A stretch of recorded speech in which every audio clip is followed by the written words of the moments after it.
Em nome do Pai, do Filho e do Espírito Santo.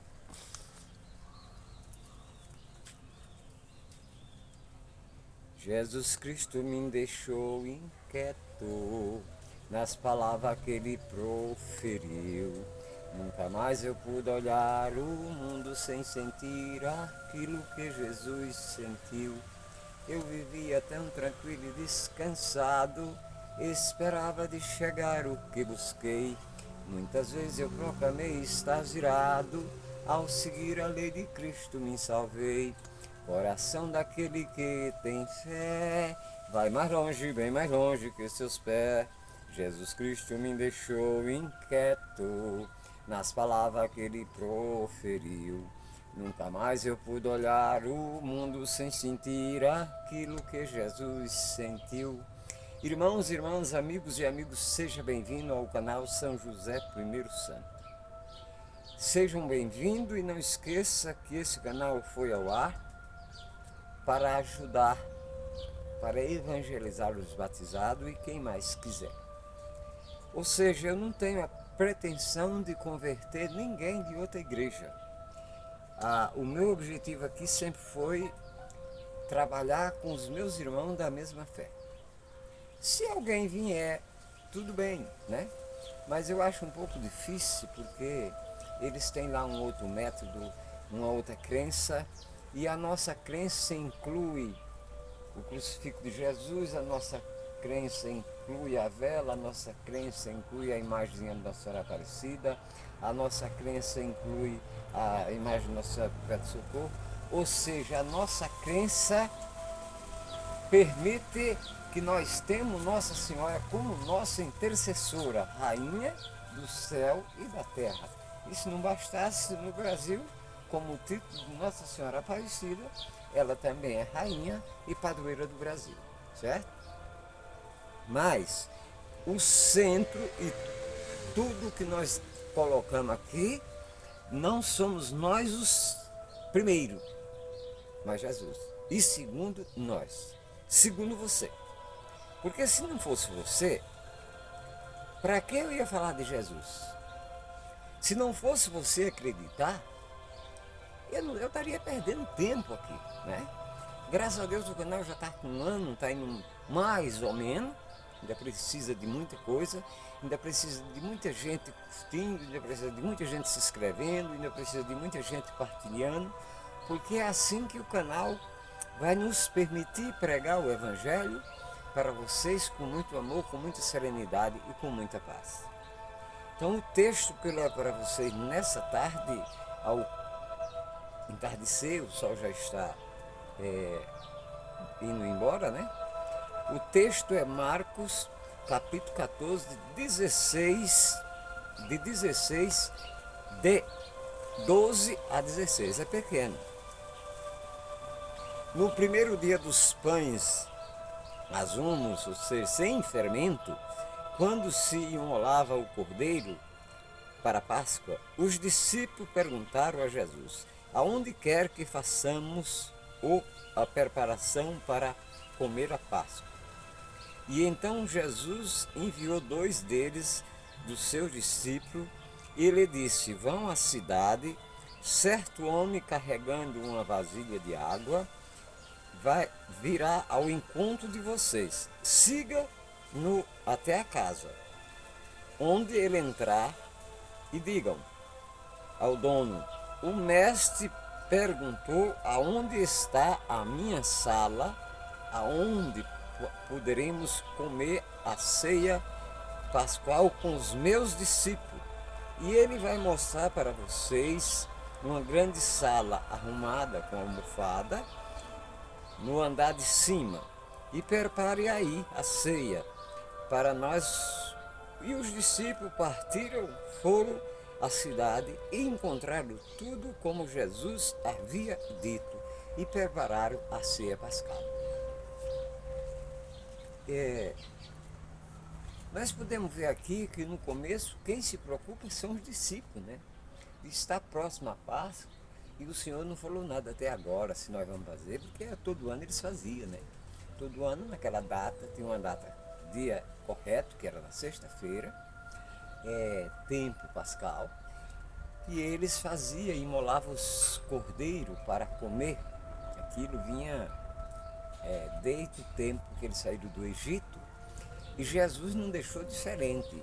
Ele só antecipou a Páscoa um dia, e ao terminar ele diz: essa é a nova e eterna aliança.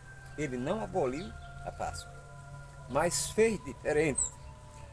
E uma grande diferença, porque até ali era cordeiros e mais cordeiro que era imolado, ou seja, sacrificado para tirar o pecado do povo. E Jesus fez uma vez por todas em uma só. Pronto, acabou. Agora não há mais não vai haver mais cordeiro pascal, porque o cordeiro fez uma vez por toda nele pessoalmente, e foi do agrado do Pai. Então, ficando assim, nós celebramos a Páscoa todo ano, mas já celebramos os dias que Jesus fez. Não há mais, é até proibido matar um animal naqueles dias, né? Então nós vamos celebrar, Quinta-feira Santa é o dia que se celebra a instituição do sacerdote, o lava-pé, e é o dia que se celebra também o sacrifício de Jesus. Mas aí na Sexta-feira Santa nós vamos celebrar a morte de Jesus o dia inteiro. Nós só vamos sair dela, né? Na Quinta-feira Santa já se retira para um outro lugar, tudo que está na igreja sai para um outro lugar, porque Jesus está padecendo. Ele, na Quinta-feira Santa, ele está sendo blasfemado, está sendo julgado injustamente, e na sexta-feira ele vai morrer. Portanto, Sexta-feira Santa não existe sacramento. Nós celebramos, tem uma celebração, e a gente comunga porque tem a comunhão de ontem, né? Mas o texto aqui, veja que a preocupação dos apóstolos é onde vamos comer a Páscoa.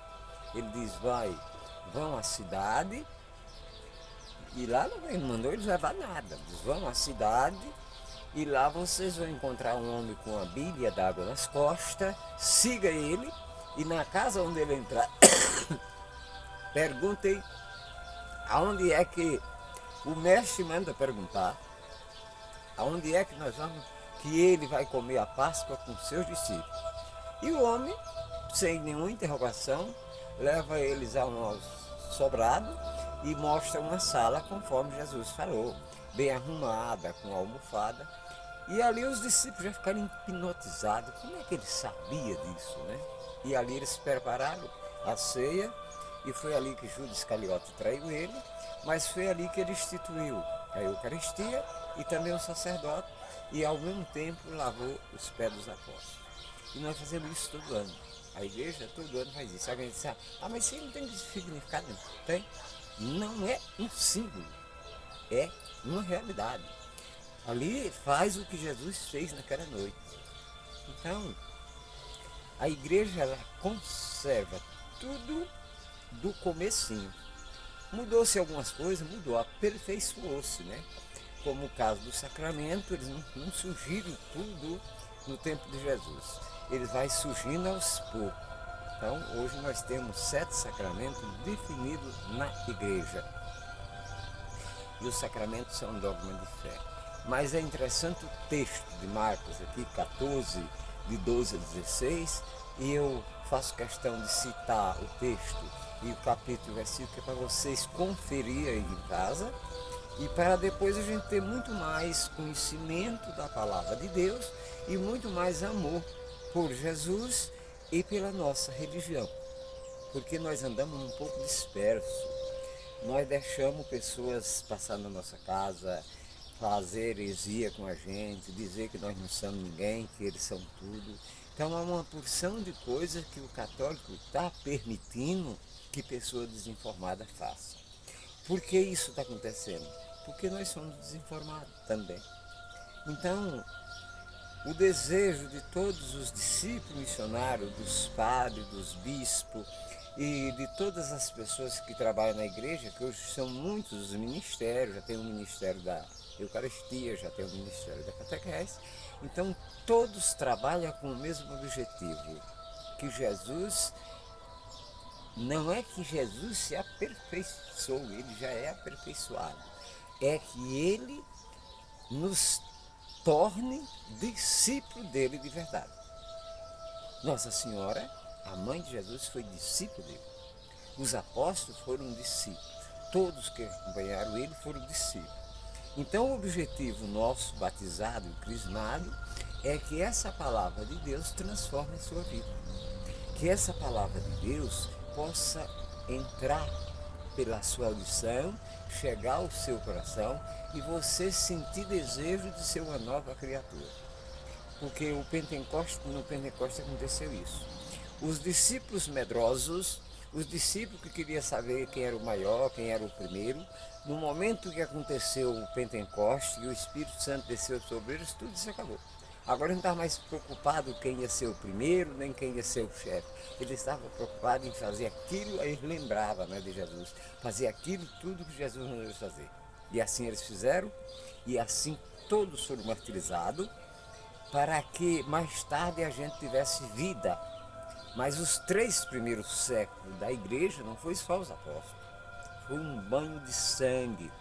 E depois dos 3 primeiros séculos, após Teodoro ter escrito a Carta de Milão, que isso aconteceu no ano 313, proibindo tudo, qualquer perseguição a qualquer divindade, não era só os cristãos. A partir dali ainda continua acontecendo, porque o Império Romano não fazia mais. Mas na Etiópia o imperador de lá fazia, em outros lugares, quando se levava o nome de Jesus, era um convite para ser martirizado. A maioria decapitado. Os romanos crucificavam, porque o crucifixo era a morte mais terrível e com mais requinte de crueldade. Então, esse povo morreram, não foi pouca gente, todos os apóstolos, Mateus, André, eles trabalharam muito em lugares diferentes. Tomé foi para as Índias, Mateus para a Etiópia, André foi um dos que mais andou, foi para a Espanha e foi martirizado na Grécia. Tiago foi o primeiro, o irmão de João foi o primeiro a ser martirizado ainda na Galileia. Pedro e Paulo foram para Roma, Paulo lá foi decapitado, Pedro foi crucificado de cabeça para baixo. Nataniel e Bartolomeu, alguns dizem que eles seguiram para a Espanha, mas os historiadores não entram num acordo para dizer direito. E nem tudo está na Bíblia, né? Alguns que está na Bíblia. Por exemplo, o primeiro mártir da igreja foi Santo Estevão, um diácono. O segundo é Tiago. Depois aparece o martírio de Pedro e Paulo. E os outros a gente só conhece através dos historiadores. Porque nem todos estão aqui. Mateus, André, Tomé, nós só sabemos através de historiadores. Então, nem tudo está na Bíblia. Então a gente sabe que Tomé, o túmulo dele está nas Índias. Nossa Senhora foi para a Turquia, João levou ela para a Turquia, cidade de Efésios. Nossa Senhora não foi martirizada. Lá ele colocou 2, 3 irmãs para cuidar dela. Não era freira ainda, mas Paulo já tinha deixado e Pedro e João se aproveitou daquelas 3 irmãs para cuidar de Nossa Senhora, enquanto ele cuidava das igrejas da Asa. Mas volta e meia ver como é que Maria estava. E Maria viveu ainda 21 anos após a morte e a ressurreição de Jesus. E após isso, diz que ela adormeceu. Aí alguém diz assim, mas adormeceu o quê? Morreu. Só que a morte dela foi de tal forma que parecia mesmo um sono. E antes dela despertar, o que viram foi o corpo dela se tornar em luz e subir como Jesus subiu. Só que Jesus, os apóstolos viram ele subindo de corpo e alma. E Maria não, viram o corpo dela se transformar todo em luz e subir. Então, a conclusão que nós temos é a certeza que Jesus levou Maria e lá ela está. Ela foi elevada acima dos santos e dos anjos. Mas o texto aqui é a curiosidade dos apóstolos e aonde nós vamos comer a Páscoa. E Jesus diz, vão para essa casa. E essa casa onde Jesus comeu a Páscoa, ela vai se tornar o cenáculo, né? Ela vai se tornar a primeira igreja, que é a casa do pai de Marcos e da mãe dele. Quando Jesus fez a Páscoa, o pai de Marco ainda vivia, mas após a morte dele, a Maria fez da casa dela a primeira igreja, o cenáculo. Naquela mesma sala onde Jesus comeu a Páscoa, foi onde o Espírito Santo desceu sobre os apóstolos. Então se tornou uma casa muito importante. Quando Pedro fugiu da prisão de Herodes, está no capítulo 12 do Atos dos Apóstolos, era naquela casa onde a igreja estava reunida rezando por Pedro, para que Pedro não fosse morto como Tiago. Mas eu acho interessante que eles rezam com tanto fervor, com tanta vontade, mas quando Pedro bate na porta, que uma menina diz que é Pedro, eles não acreditam. E nós somos sempre assim. Nós pedimos a Deus as coisas, mas não acreditamos. Creio em Deus Pai Todo-Poderoso, o Criador do céu e da terra, e em Jesus Cristo, o único Filho de nosso Senhor, que foi concebido pelo poder do Espírito Santo, nasceu da Virgem Maria, padeceu sob Pôncio Pilato, foi crucificado e morto sepultado, desceu às mansões dos mortos, ressuscitou no terceiro dia, subiu ao céu, está sentado à direita de Deus Pai Todo-Poderoso, da onde há de vir julgar os vivos e os mortos. Creio no Espírito Santo, na Santa Igreja Católica, na comunhão do Santo, na remissão dos pecados, na ressurreição da carne, na vida eterna. Amém. Jesus está aqui nesse momento, sua presença é real em meu viver. Entregue sua vida, seus problemas, fale com Deus, Ele vai ajudar você. Deus te trouxe aqui para aliviar o teu sofrimento. É Ele o autor da fé, do princípio ao fim de todos os seus tormentos. Ainda se vier noites traiçoeiras, se a cruz pesada for, Cristo estará contigo. O mundo pode até fazer você chorar, mas Deus te quer sorrindo. Seja qual for o seu problema, fale com Deus, Ele vai ajudar você. Após a dor vem a alegria, Deus é amor, não te deixará sofrer. E ainda se vier noites traiçoeiras, se a cruz pesada for, Cristo estará contigo.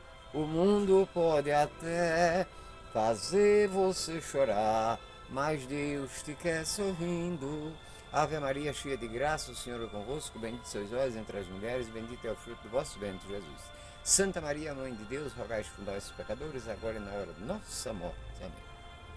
Eu agradeço a todos vocês, como tenho pedido, agradecendo aqui duas pessoas que se inscreveram no meu canal, no último vídeo que eu gravei, e eu espero que mais alguém se inscreva, porque nós precisamos muito dessas inscrições. Nós precisamos de tudo, mas eu não quero ficar pedindo, né? Porque a gente começa a encher a paciência das pessoas. Eu quero aqui agradecer a cada um que participa que assiste esse canal, e desejando a paz de Jesus para todos aqueles que o canal tiver alcance. Louvado seja o nome do nosso Senhor Jesus Cristo, para sempre ser louvado. Que a paz de Jesus habite na sua casa, em você e com todas aquelas pessoas que você ama. Louvado seja o nome do nosso Senhor Jesus Cristo, para sempre ser louvado. Em nome do Pai, do Filho e do Espírito Santo. Amém.